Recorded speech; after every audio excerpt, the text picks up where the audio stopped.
comité central et puis on va donner les mots d'ordre. C'est ce que le président Laurent Gbagbo a dit à Daou.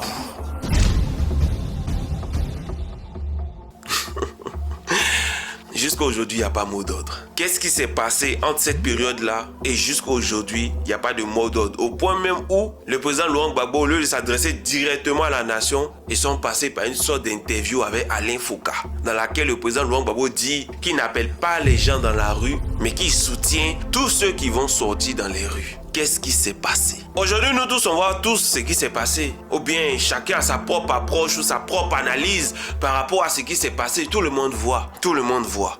Tout le monde voit l'incompétence de tous ces cadres-là du PPACI. Tout le monde voit. Après, chacun peut accuser qui veut accuser. Comme d'habitude, ce n'est jamais soi-même, c'est toujours la faute des autres. Chacun peut faire ça. Mais nous tous, on voit l'incapacité et l'incohérence de tous nos cadres au sein du PPACI. Et aujourd'hui, qu'est-ce qui se passe? Du fait que le président Laurent Gbagbo est appelé à leur responsabilité envers eux-mêmes d'abord et envers le parti politique, ils ont décidé quand même d'aller aux législatives, mais en tant qu'indépendants et non sous la coupole du PPACI. Voici leur objectif. Être député. Et au départ, ils avaient dit, mais comment est-ce que le parti va s'autofinancer? Comment est-ce que le parti vivait jusqu'à aujourd'hui, jusqu'à sa création? Comment est-ce que ça vivait? Mais c'est parce que vous avez échoué dans ce que vous étiez censé faire. C'est parce que vous avez échoué lamentablement. Et la mission qu'on vous a confiée, vous ne l'avez pas fait. Et c'est pour ça qu'on a dit qu'on ne veut pas que vous allez aux législatives.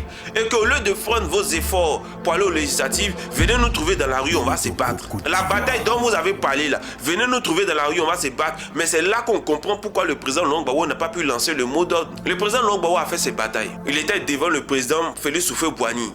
Et puis il s'est battu jusqu'à ce qu'on puisse aller aux élections en 90 entre le président Laurent Gbagbo et le président Félix Houphouët-Boigny. C'est une bataille qui s'est engagée. Aujourd'hui, notre bataille là, c'est de faire respecter la constitution et la démocratie en Côte d'Ivoire. C'est ça notre bataille. Et le président Laurent Gbagbo, pour atteindre ce résultat là, il n'a pas eu besoin de prendre des armes. Il n'a pas eu besoin de verser le sang des gens ou même de s'attaquer à une telle communauté. Parce que le président Félix Houphouët-Boigny, il était baoulé. Il a développé son village et c'est son village qui est devenu capitale politique, sinon même la capitale de la Côte d'Ivoire. Mais le président Laurent Gbagbo ne s'est pas attardé sur ces fêtes-là, attaquer la communauté baoulée, non. Parce que même à Dimbokro ou bien à Daoukro, dans le village du président Rikonan Bédié, le président Gbagbo est parti battre campagne là-bas. Et c'est le président Bédié même qui a dit à ses parents que si Gbagbo vient là, faites-lui de la place.